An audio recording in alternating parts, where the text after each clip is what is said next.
Hey, what's going on, guys? This is Brinks coming to you live with another week of breakdowns. Hopefully, everybody had a great trading week. I had a pretty good trading week. So, we're gonna obviously do what we usually do. We're gonna talk about the charts. We're gonna look at the news for next week. I'm gonna talk about my current situation with my funded accounts, and then we're gonna go ahead into look at some of the trade reviews. So, first things first, let's go ahead and look at the news since we are right there anyway, and we're going to be in a new week. So we're coming into a new week again, and I just want to look at Forex Factory again to see what's going on, what the news releases that are going to happen. This is going to really help me plan my trading week out in terms of, in terms of, getting a better understanding of, where the volatility might come in this week. So when we look at our calendar, there's nothing really happening on Monday. On Tuesday, we have jolts at 9 a.m. As far as red folder news, we also have a tentative ADP weekly employment change. So we don't really have a set time for this. So I'm assuming as soon as we get closer to that date, we'll have a better time or better understanding of when that's going to hit. Going to Wednesday, there's a couple things going on. So we have an employment cost at 7:30. Right. We also have a bank rate statement for Canada. It's not really going to affect us too much. We have FOMC on Wednesday. So this is an FOMC week. So I will be looking to probably do something in and out. Again, my FOMC week protocol is Monday, Tuesday, Wednesday, the chart days that I'm officially on the charts, looking for A plus setups. And if I don't see them, then I'm just not trading that day or that week. And then obviously after Thursday and Fridays, I try to be done. Again, if there's a great setup, then I might come on Thursday and Friday. But for the most part, my main week trading days looks like this week are going to be Monday, Tuesday, and Wednesday. There is an unemployment claim on Thursday. And then Friday, there's GDP, GBP folder. So really it looks like, if I'm looking at this ahead of time, my best day for trading, where we're gonna have some volatility ahead of FOMC is probably gonna be Tuesday, this 9 a.m. Jolts opening. But again, it's all kind of depends on the setup and what we're looking for too. So I'm not gonna rule that out as well. So again, there's some news events here that we just want to be privy of. So that's the first and foremost thing. So let's go ahead and look at the charts. Let's go ahead and see what's going on here. And get a better understanding of how our week is gonna kick off chart wise. So a couple of things again last week, I said a couple of things with dollar, and I actually didn't even look at dollar too much when I was actually in the charts. I was really looking at the other charts to see, if my stuff was going to play out or not. So usually I use dollar as a barometer. I say this every week, but if I get understanding where dollar is going from a technical standpoint, we can basically frame that out and kind of come up with that idea for the rest of the market, right? So past few weeks on dollar have been interesting. Again, we were in this uptrend. We came back up here, grabbed this level of buy side at 100.65. Went up here once, wicked up here again, failed to close over the second high. And then since then, we've been in a downtrend. I told everybody when this happened initially back in the last week of November that if we had to stick with this bullish idea until we saw something that unconfirmed it, whether it be a break in market structure there or an inversion of a fair value gap. And we got both, right? So last week was interesting. Again, if you look here, you can see that we did have a close below this low here. We also see the momentum here. This close is definitely lower than this close. So you can look at the wicks. I tend to look at both, right? I want to see that the market has responded to a low of a body and then also a low of the wicks too. And we can see here in that scenario, market is definitely closed below these bodies and it definitely closed below the wicks. So what we're looking at here is a daily break-in structure, a daily run of liquidity. We ran up, took the liquidity here, took it up once again, right? And then fell through. So I'm bearish, right? I'm bearish on dollar and I want to see this market go lower. Now, if I jump to the weekly time frame, again, my whole idea here is I just want to see where we can go liquidity wise. And so we did not close below that low, but we did close below this order block and fully engulfed it. To me, this is a very good sign that the market wants to go lower. If I was being conservative, I might wait for a weekly break below this fair value gap here. But this is broken market structure. I mean, we're getting closes below these lows for the below the closes, even though this wick hasn't been fully closed yet. So I'm gonna be watching this. I mean, this could form the low. This candle here could be forming the low end of a future weekly fair value gap. But to me, I think we are in a bearish sentiment. And remember, we are in an overall bearish market, right? I know the last few weeks, honestly, since September, I've been retracing, but this is a bearish market, right? You think of this big double top or this big consolidation power of three play, however you want to call it, is just setting the overall frame for what we should be expecting maybe over the next couple of years, right? Because this took 3 years to play out. It's 2022, 2023, 2024, going into 2025. So this could be the pullback on the next swing of a yearly trend, right? So with that being said, and I know we're getting close to the end of the year, so during the end of the year, I try not to over project or overdo things, but there's definitely plays, there's definitely setups. So what do I want to see here on a weekly basis? So I'm looking at targets and I'm going to identify two levels of sell side that I think I want to see the market run into here. The first one's going to be at the first one's going to be here at the 98.72 level. That's going to be the low.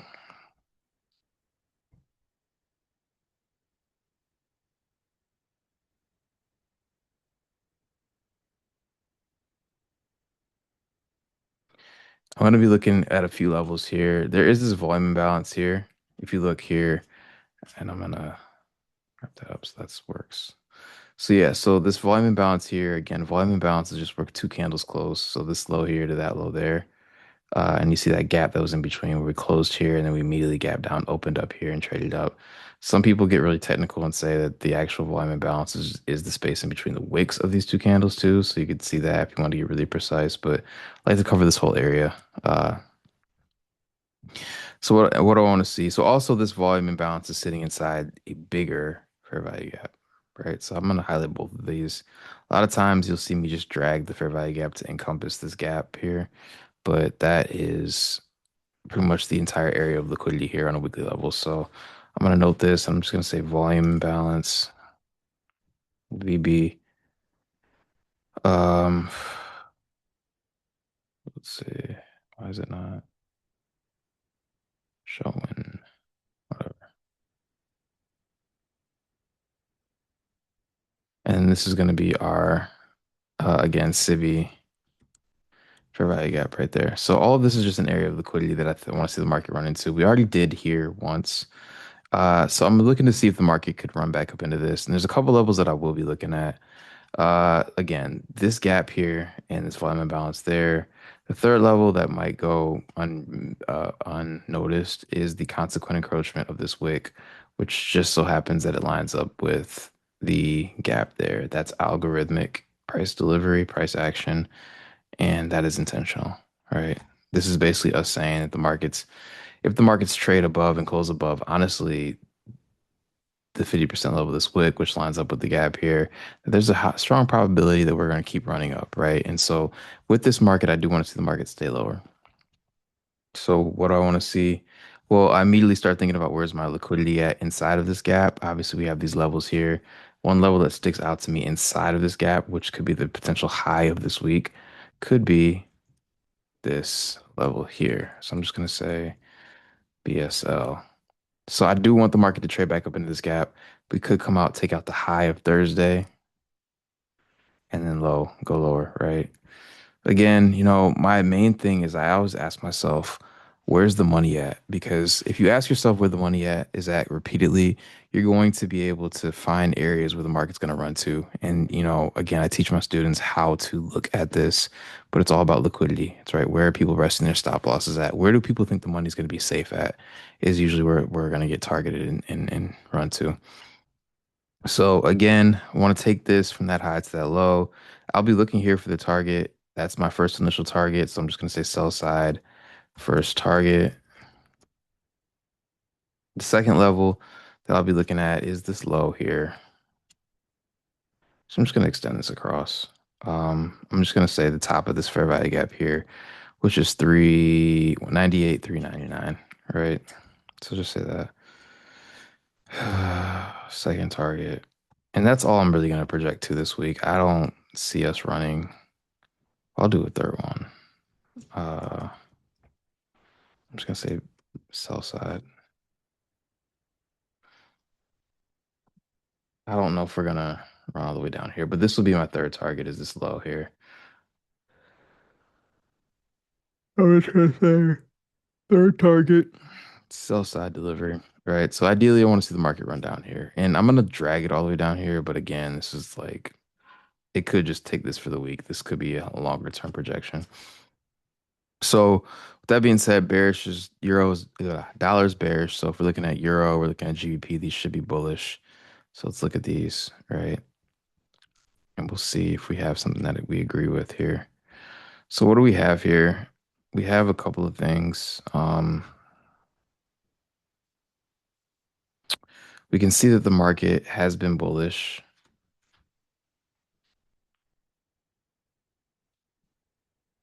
over the past few weeks. We traded back down. If I had to look at this from a liquidity standpoint, we traded back down into this overall fair value gap here.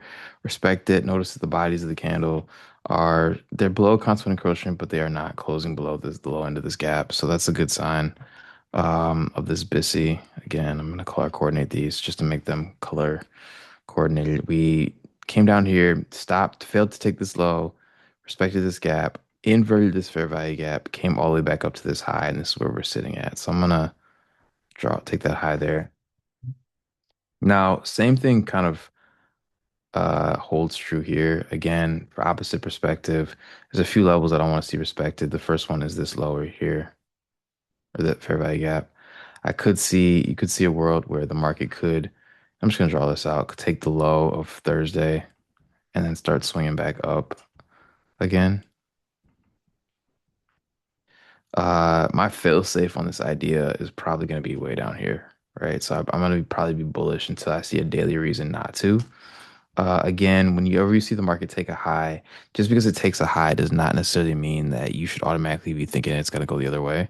You need to get some level of support or some level as an idea of why the market's going to do what it does.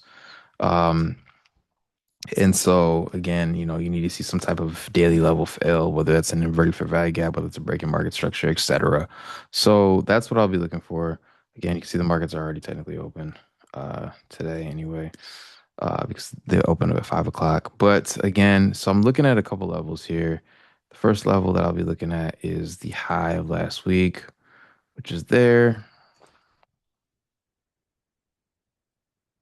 And obviously, if we can get an extended run here, that'd be awesome. I'm not, so this whole range is about only 50 pips. So that's not a ton. Um, Ideally, I would have loved to see the market get back up here, right? So I'm gonna say these are my three target levels. I'll just say it's my third target. It's only 100 points out. I think if we are bullish, we could definitely hit that. Um, and obviously getting all the way back up here would be like the long-term play. So again, my fail-safe level, what I'm gonna be looking at is if we invert this level here, we could come all the way back down into this, take these lows here.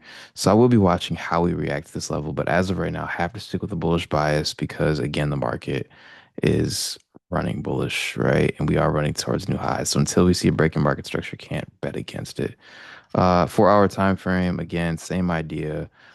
This looks very like anytime you see short, choppy runs against the overall trend, this could just be the market building up liquidity. And I'll show you here. If we jump to the hour time frame, if you can make the argument that this is a trend line or trend line liquidity, you might be able to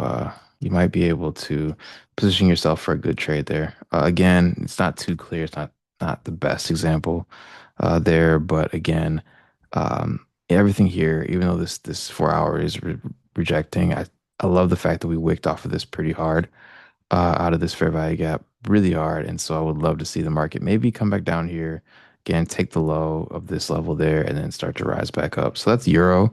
If we're looking at GBP, same idea. This one looks a little cleaner, actually a lot cleaner.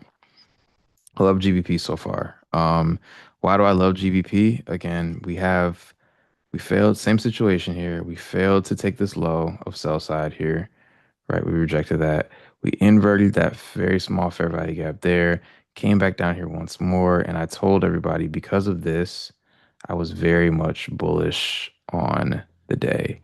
I was last week I was coming in, I was very bullish in the week because I saw this. And so we had Monday, Tuesday, Wednesday, Thursday, Friday, and basically had a very strong bullish play. I didn't trade any GBP pairs last week or GBP charts last week, but I mean, this would have been a very strong play.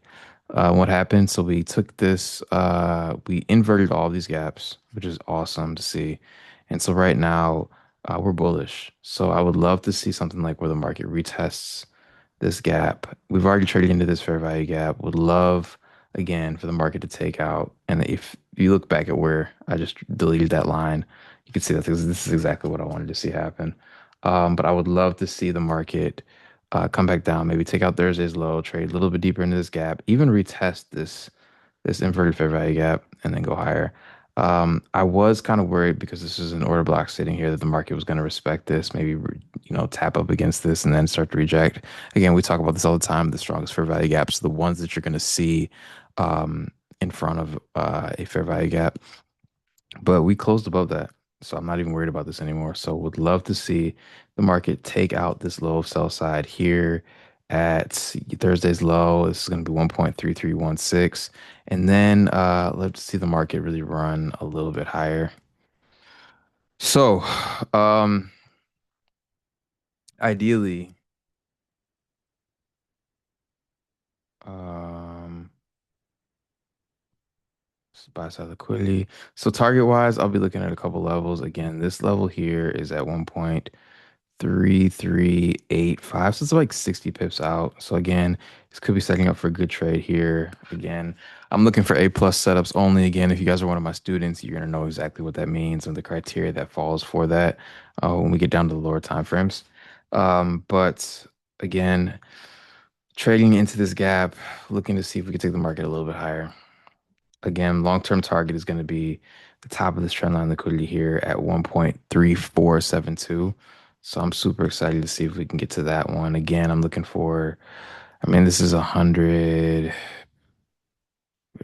3325, and this is 347. So this is like 150 points. So in this range, I'm just looking for something good, right? I'm looking for one, maybe two good trades.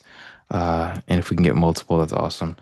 But looks very bullish to me, so I would love to see that. We could even run a little deeper in the gap. I wouldn't be surprised if we mitigated this whole thing and then went higher.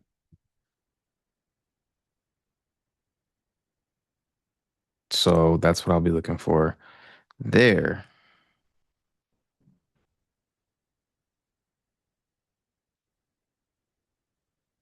Give me 1 second, guys.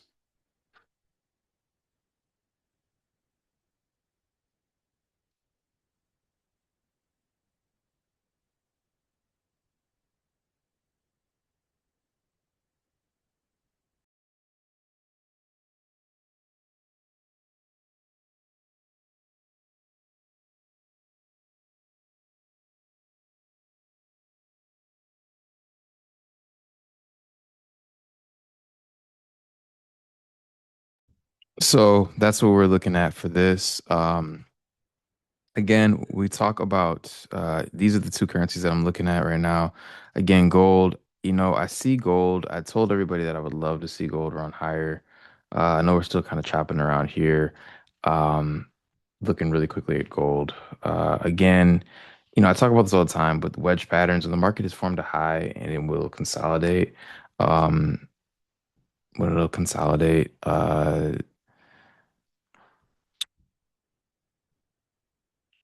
it might consolidate in the form of a wedge, right? And that's exactly what we got here. We set initial high here and they're low there. And we've basically been trading back and forth. What this does is kind of like compress price, right? And it gets the market to build up positions of liquidity above these highs and below these lows, right? And there's people that are buying off this trend line, there's people that are selling off this trend line, but the overarching majority of the volume is going to be sitting above this high here and below this low here because people don't really know what's going to happen. Ideally, you like to see the market run higher because the economic conditions that we're in with gold, but you don't really ever know for certain. And so that a lot of times these wedge patterns are really not something to be trading out of, but just to understand that the market is consolidating. And so I know tech books teach you all these things, but the way I see it is again, there's money above these highs, there's money below these lows. And we're just really waiting on some big players to come to the market before the market moves again. So, um, for me, again, all these levels still hold. I heard someone talking about how gold is not doing well. But again, I don't like trading gold because, I've said this a million times, but it's not really the level, it's not really the currency, the asset that you want to be trading a lot. I do see a lot of rejections off of this level here. This could be forming a double top. So I'm just going to keep watching this. I mean, I'm inclined to want to see this run higher. But this looks very like we're trying to grab liquidity off of this level. So um, I feel really good about buying over this high at 42,073. But again, I needed something that falls in line with my ideas, and I'm not really seeing it. I'm just seeing consolidation. So I try not to waste my time on charts that don't really move a ton. Um, Looking really quickly at New Zealand dollar, New Zealand futures. Again, this is 6N1. It's NZD USD if you're a Forex trader. I actually like this one because we're doing something that we didn't do on Euro, right? And I'll note this out right here. But if you look at this low and this low, this is what's called as SMT. Um, right. So we fail to go lower because the markets is basically saying there's not enough liquidity below this low to go lower. And so then we started our rise up. Here, if you look at 6N, it's actually a liquidity sweep, right? That same low right there is the same low that we saw in Euro that doesn't get breached. But now we took that low on New Zealand dollar. So this is actually more of a clean setup than dollar is right now, or than Euro is right now. And probably GBP. Um, because it's a very clear direction, right? We just ran these lows, grabbed sell side, broke structure, formed a series of fair value gaps, and now we're running the other way, right? So if I was trading New Zealand, and I'm not advocating this because I don't really trade this one too often, but I'm looking at buy side there. Um,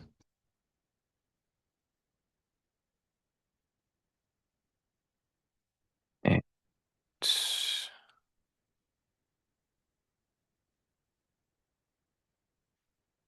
so we trading into that gap going higher. What I'd like to see here is maybe even again with all of these, I'm really looking at to see if we can take out Thursday's low. This one so happens that Thursday's low trades into a fair value gap, right? So would love to see something like this. Best case scenario, we do something like that, right? And start running higher. Could definitely see that playing out. The only difference is we do have this order block here, and I tell my students this all the time, but you gotta watch the 50% levels of these levels right here because if you look at the 50% range, and after a while, you kind of can just tell based on your eye, the market trades back down just shy of that 50% consequent encroachment. So this could be something that just doesn't even come back down here, right? But if it did, perfect scenario would be here. If it doesn't, then I'm still looking for my setup either way. So I might as well do one more. AUD. It's probably the same thing. Yeah, actually, I like this one because we came set that low in November. Actually took out a little bit more of the low in October and then went straight back up. So to outline that, that sell side delivery that was taken, liquidity that was taken, came down here, took out the sell side there, started to break structure, go the other way, right? So if it was me, I would be looking at this high as an opportunity for the market to run this. Um, the only thing that I really notice a lot at first glance is, and that's not even an issue, but would have been this fair value gap there, but we did close above consequent encroachment. Looks like we are retesting that. So if I had to guess, if we are going to stay bullish, I could see something like trading back into this mini fair value gap right there between that low and that high, or going all the way down here. I'm just going to mark it down here because it's easier for me to prepare for the best case scenario or the worst case scenario, I guess. The deepest retracement. I guess it's not really good or bad.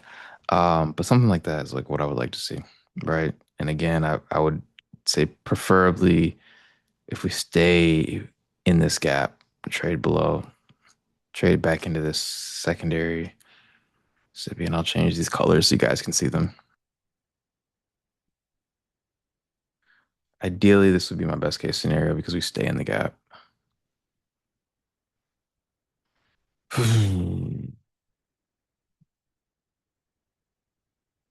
Right, so I'd love to stay in this gap. Now, I always draw the worst case scenario because I want to make sure that I um, prepare for that mentally and I'm not just so fixated on one entry.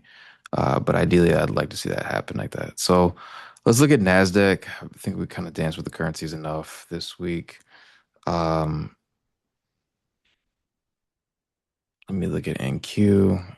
Yes, and we'll get out of there.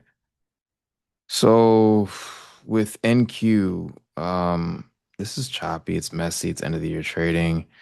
Again, ideally, I want to see the market run higher. It's always kind of my bias, right? On the NASDAQ. I'm gonna be looking here. I told everybody that the target I have for the week would have been buy side liquidity right there. We haven't really grabbed that yet. There is a fair value gap sitting right there as well. I'm gonna go ahead and get rid of this one because I don't think it's needed anymore. We traded into this gap. You can see last week I wanted to see the market run through this. And I think I even on some of the other assets I said like invert, if it only longing if it inverts. And we had a couple of sticks down into that fair value gap right there, but you can see the market traded into this one right there and really just kept going up. So we'd love to see the market really tap into this gap here. You can see these relative equal highs right there and right there.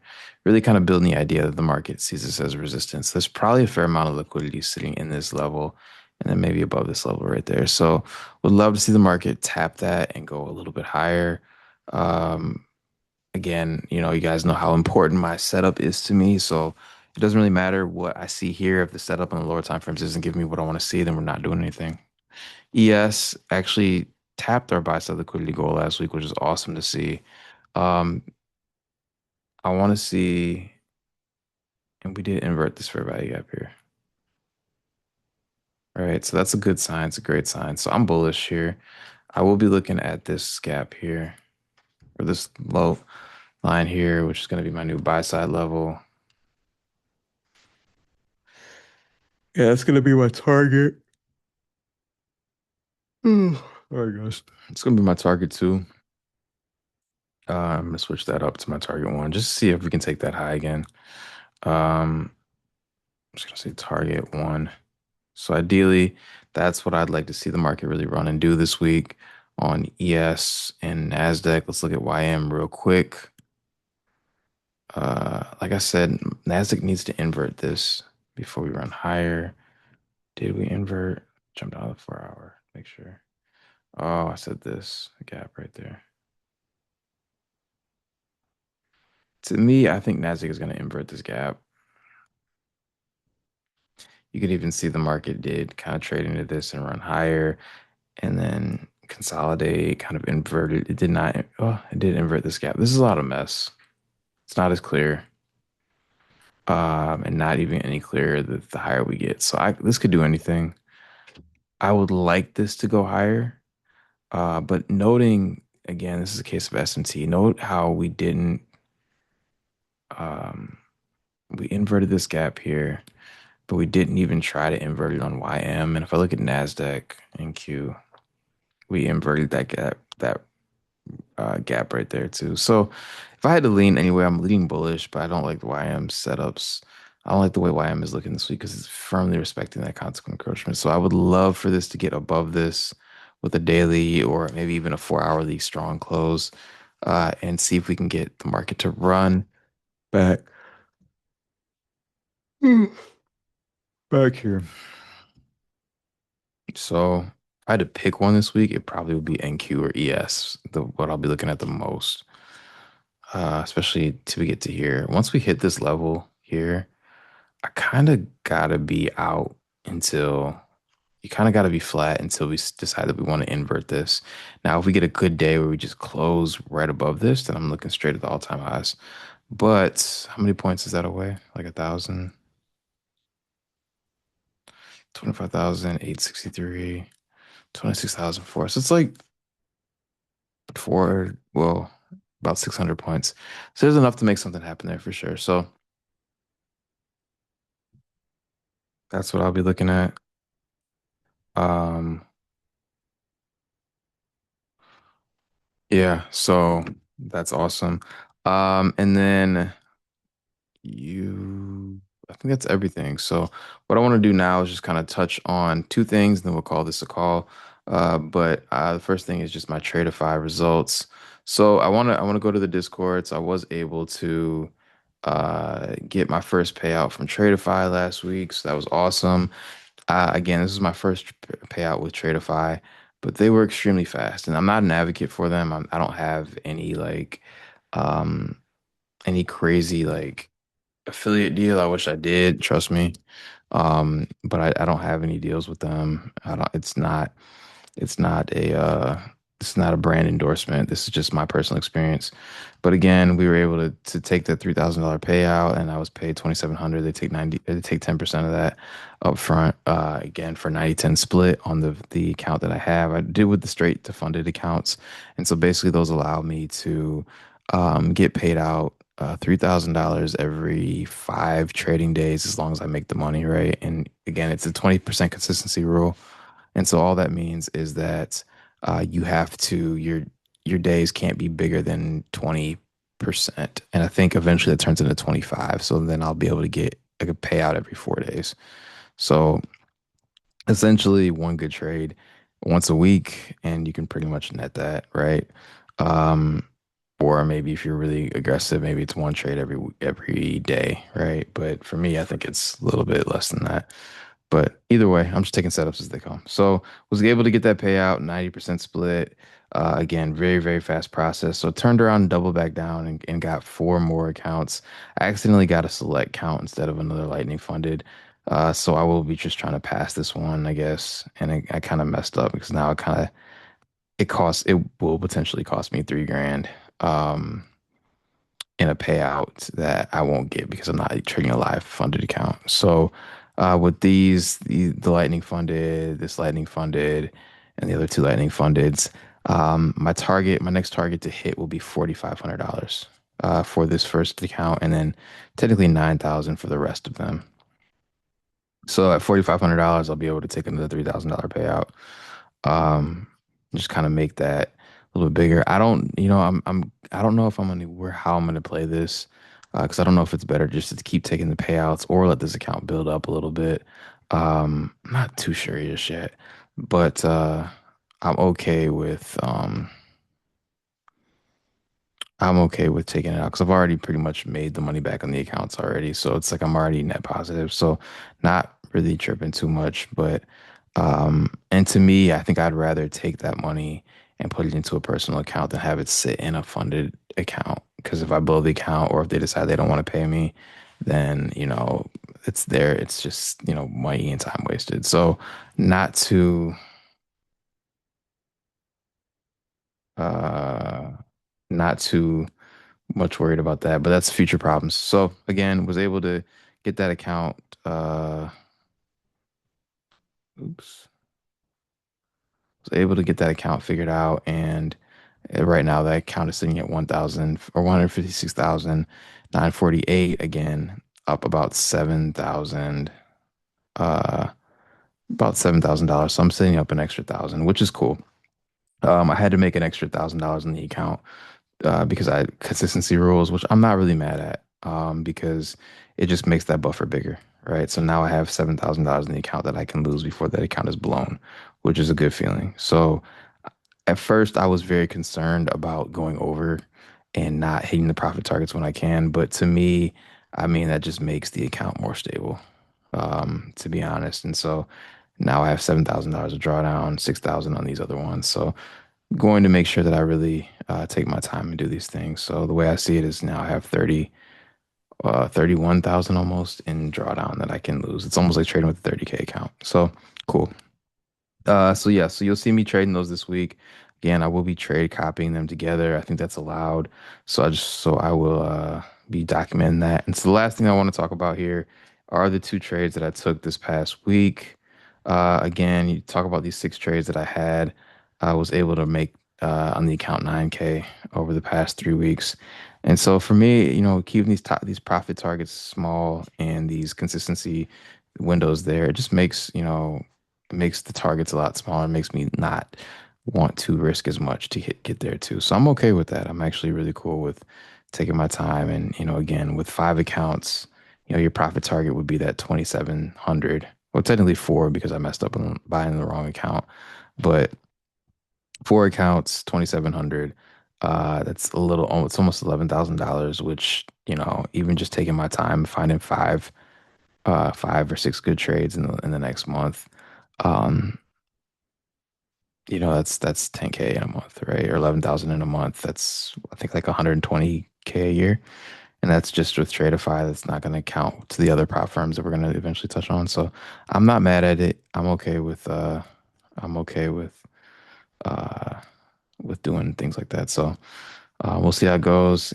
But again, so far, great experience so far with Tradeify. So let's go ahead and look at these trades. I took two this past week on Monday and Tuesday. Again, if you look back here, you can see me talk about them.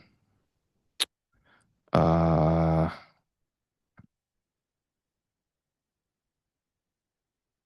the first one was for 1.2, the second one was for 1.8. And again, obviously I had to build the account up. So I was only able to get 3K out of that 9K that I was, in terms of a payout. So it's kind of like, it's not, to me, it's not real money yet. Now everything I make now from here on out on that account is real money. But all of this kind of, to me in my head, is just 3K because that was all I was able to really withdraw from that. So, but it did provide that buffer, like I mentioned. So, December. So I was able to take two trades, 1.2, 1.8, Monday and Tuesday of last week. So let's go ahead and look those up. And I believe that I was trading. Yeah, what was I trading? Uh,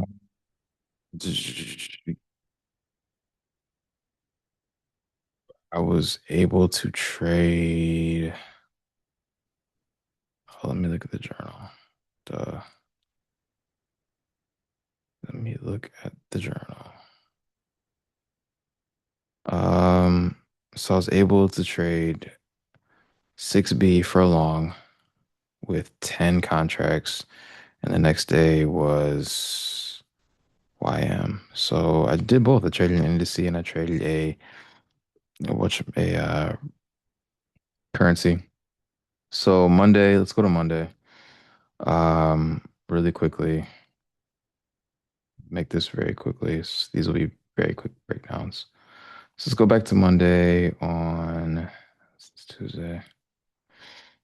So again, coming to the markets, I noticed a couple things right off the bat. Now overall was bullish on the week. But this is Monday trading. So again, I was trying to find something counter trend. But coming into the market on Monday, I actually was able to find a long trade. So coming to the terminal, if I just zoom in here and I get rid of this off of the 15-minute visibility, just make this 30. So coming into the week, again, you can see Asian range here. It's kind of blurry. I know it's not the best.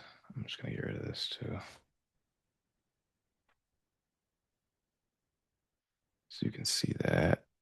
You can see that consolidation range, right? Again, came into the market looking for our Asian lows to be taken because we had a bullish bias. I did think for a second that the market wasn't going to respect this level. And I was looking at a couple charts. I was looking at Euro, which put Euro USD up there. Was looking at Euro and I was looking at GBP, right? I was like, okay, cool. So far coming into the week, these are going to be the two that I think we're going to play out the best. The reason I ended up going with Euro is because if you look at Euro, we didn't take the low of Asia. We also have a very long, extended bearish range. So I didn't like that. And I didn't like the fact that we didn't grab sell side in London. So that's not an A plus setup for me. Um, Again, coming into 6B, 6B or British pound or GBP depending on your market. I liked this one better because we had taken sell side, right? And we attempted to go bullish in London. So you can see we actually closed our London session back at about the 50% level of the range. So it wasn't a complete, I mean, it was an A plus setup from the standpoint that we grabbed our liquidity that we needed to grab. I didn't like the fact that we had done this, but I figured we probably weren't going to go down there, right? I figured, okay, well, if Euro didn't close below here and it didn't take this, that was probably SMT, right? We had one low of Asia getting taken, but the other one didn't. And then we also had a bullish buy. So I was like, all right, cool. We're probably going to keep going higher. And so my target was a standard deviation level there. I figured we could at least get to the first one above the Asian range. And so looked for something after 7 o'clock. I think it was a cool little 5 minute fair value gap there. So I was pretty much entering when I saw this market really run up and started to take the high of Asia. So I was like, all right, cool. We're not, it's probably a strong possibility, the probability that we're not coming back down here today. So even though we did pretty much spend the most of London running up. It was like 10 o'clock, almost 9 o'clock before we hit that level. So I was out there and I was like, okay, cool. I don't want to risk things too much because again, I'm very close to this payout. So let me just do what I gotta do and not try to hit a home run, but just hit a base run. So I figured we could at least get to that standard deviation level. And this was just kind of nuts from there on out. So just kind of came back and took all that away. And if you really think about where the market opened up, where it closed, it was actually technically a bearish day, which is probably what we wanted to see from a Monday anyway. Again, if you're a student, you know how I think about the weekly range and how what days should be trending and what days typically a counter trend. So that was the first trade. Again, this was, if you want to talk about things in terms of an R and R, I think I was entering somewhere around here. Stop was there. It's probably not a great R to R.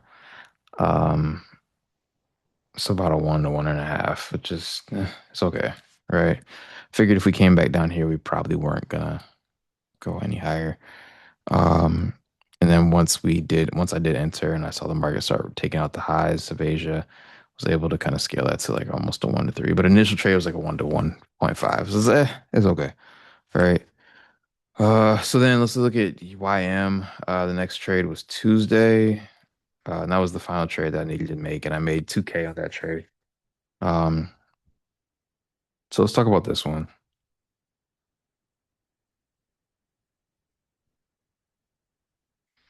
So let's look at our Monday range. This is Monday going into Tuesday. So again, I was looking for the 9:30 open. So pretty much was trying to see what we had here. The reason that I took this one and not NQ or ES, I was looking at what we were seeing here, and I think it was just a better risk to reward ratio. I think all three of these looked really good. Again, we came in, took our Asian sell side prior in London, so that was good. Our New York session momentum was good. Um, so that was good. I think for me, this was just a risk to reward thing. So if I was looking at the longs here, I would have anticipated the market, and I actually wanted to see the market dip down into this post 9 o'clock. And so I would have had to put my stop under the low of the day. Um, and it's technically under a one ratio. So that's not good. Usually you want to get something that's like a 1 to 2. And so same thing with ES. It was just too far away. Sell side was taken. That was great. It just was too far. But because the market opened up around here and you would have had to risk putting your stop all the way underneath there. That's a big risk. And so what happened with this one is the market actually dipped into this range after 9:30. So I was technically, I think I'd entered like right at the 9:30 mark. I was early. Usually I try to wait for that 9:50 macro time, but I was just early. And so We came down here, we took this level, and I think I entered somewhere in here initially. Like when I saw the momentum start running away from our low, I saw this fair value gap get inverted, right? That was kind of my signal that we had swept liquidity and we were probably going to keep going back up, right? So I saw all that stuff happen, and I think I was in here. Market ran up, then when it ran against me again, so I was like, "Oh, this is some crazy shit." And then we started, coming up here, and so basically, I was looking at a couple levels. I wanted to see the market get up to this high, and but I ended up getting out early because um, I needed to maintain my consistency rule.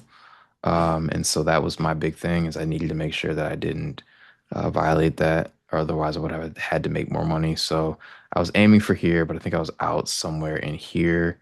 And then had I realized, and I wasn't really paying attention to this because I was so focused on trying to get that profit consistency rule maintained, but had I realized that this level was protected, or this level was an old high, I totally missed that. And I talked about this in the chat afterwards, that I probably would have tried to close my trade out somewhere around here. And I think I ended up getting out somewhere towards the high end of this level there. So I actually had a really good exit, but totally missed the fact that there was buy side here that I could have used to get out of my position or at least scale out a little bit.